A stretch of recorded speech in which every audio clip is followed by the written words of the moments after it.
मेरे सामाजिक परिवार के सभी सदस्यों को राम राम।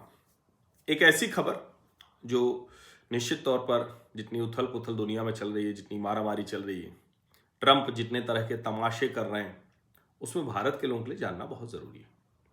क्योंकि हम बार बार कहते हैं हमारी ग्रोथ रेट अच्छी है, हम फास्टेस्ट ग्रोइंग इकोनॉमी हैं, हमारा जो साइज है वो सिर्फ नहीं बढ़ा हो रहा है, हमारे यहाँ जो वेल्थ डिस्ट्रीब्यूशन है वो भी नीचे तक जा रहा है। ठीक है, वो अंतर तो है, बहुत बड़े लोग, अब अंबानी अडानी से तुलना कोई करेगा तो वो अंतर रहेगा ही, क्योंकि अंबानी अडानी वो कोई एक नहीं, अंबानी अडानी के यहाँ हजारों लाखों लोग काम कर रहे हैं और बड़ी बड़ी फैक्ट्री हैं, उसमें सब शामिल हैं, तब ये जाकर हो रहा है।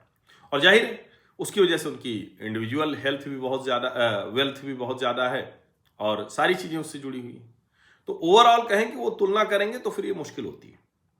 लेकिन क्या ये जो फास्टेस्ट ग्रोइंग इकोनॉमी है, जो हमारी ग्रोथ है, जो हम fourth largest economy of the world हो गए हैं और जो थर्ड लार्जेस्ट इकोनॉमी की तरफ बढ़ रहे हैं, उससे हमारा पूरा कंट्री का नेचर चेंज हो रहा है क्या? पूरे देश का जो चरित्र है, विशेष करके उस चरित्र की बात करें हम वेल्थ के मामले में, धन के मामले में, तो बदल रहा है क्या? अब ये जो रिपोर्ट आई है, और मैं एसबीआई के जो चीफ इकोनॉमिस्ट हैं डॉक्टर सौम्यकांति घोष, तो उनकी ये रिपोर्ट है और इसीलिए उन्हीं के हवाले से मैं बता रहा हूं। उनकी रिपोर्ट कह रही है India set to transition to upper middle income country by 2030, concurrently with becoming the third largest economy in 2028। अब जरा सोचिए, 2028 में हम तीसरी सबसे बड़ी अर्थव्यवस्था हो सकते हैं और इसके साथ ही 2030 तक अपर मिडिल इनकम कंट्री हो सकता है। वो आपको लगेगा अभी भी तो हायर में तो गए नहीं, लेकिन अपर मिडिल इनकम कंट्री होना ये बड़ी चीज है। और जो एक तरह से कहें कि ग्लोबल ग्रोथ डिस्ट्रीब्यूशन है, उसमें भारत की भी हिस्सेदारी बेहतर हो रही है। अब जाहिर है बेहतर हो रही है तो थोड़ा और उसको समझना जरूरी है। वर्ल्ड बैंक ने, क्योंकि उसका क्लासिफिकेशन है अलग अलग देशों का, तो उसके लिहाज से जो वो कहते हैं ना कि किसी भी देश के पर कैपिटा जीएनआई क्या है उसको देखते हैं, तो नंबर ऑफ हाई इनकम और अपर मिडिल इनकम ये जारी करते हैं। 48 लो मिडिल इनकम कंट्री 1990 में जो जिन्होंने अच्छा काम किया है, वो उसमें अलग अलग देशों का वो नाम लेते हैं।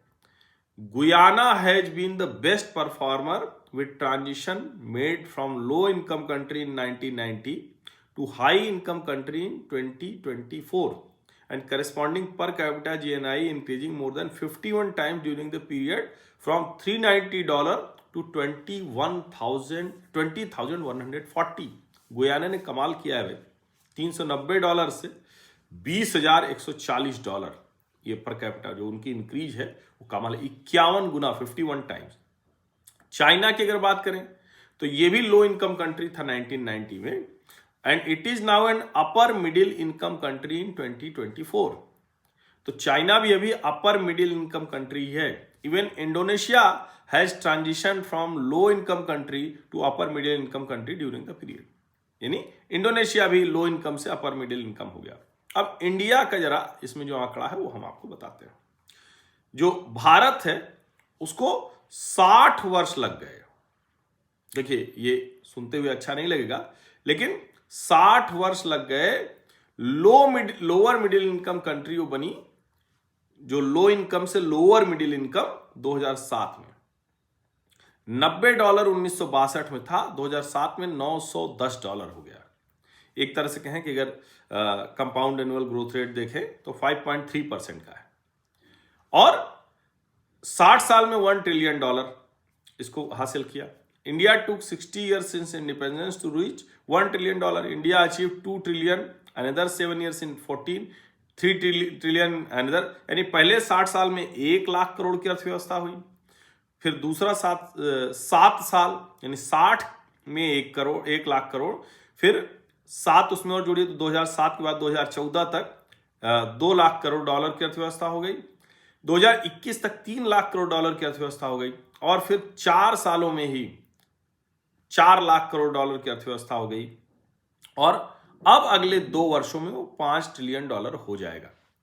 अब भारत का जो कहें तो उसके हिसाब से तो India achieve $1,000 per capita income in 62 years. यानी 62 साल लग गए। 2009 में उसको $1000 पर कैपिटा इनकम हुई, $2000 पर कैपिटा हुई अगले 10 सालों में, यानी 2019 में। 2009 के बाद भी 10 साल लग गए।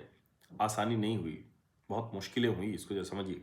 और $3000 पर कैपिटा अगले 7 सालों में, यानी 2009 में $1000 पर कैपिटा, 2019 में $2000 पर कैपिटा, और उसके बाद 7 साल और।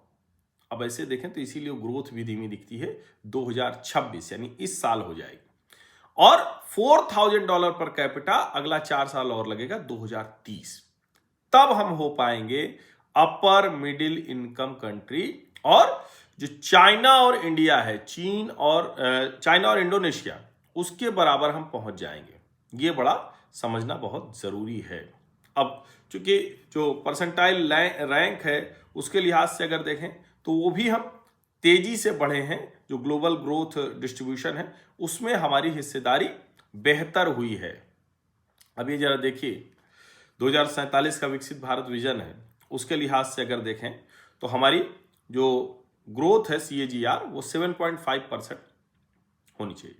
अब ये SBI की रिसर्च रिपोर्ट कह रही है this seems achievable as India's per capita GNI has grown by a CAGR of 8.3% during the last 23 years. यानी हम अगर कंपाउंड एनुअल ग्रोथ रेट देखें तो 2001 से 2024 में 8.3% की कंपाउंड एनुअल ग्रोथ रेट हम हासिल करते रहे हैं।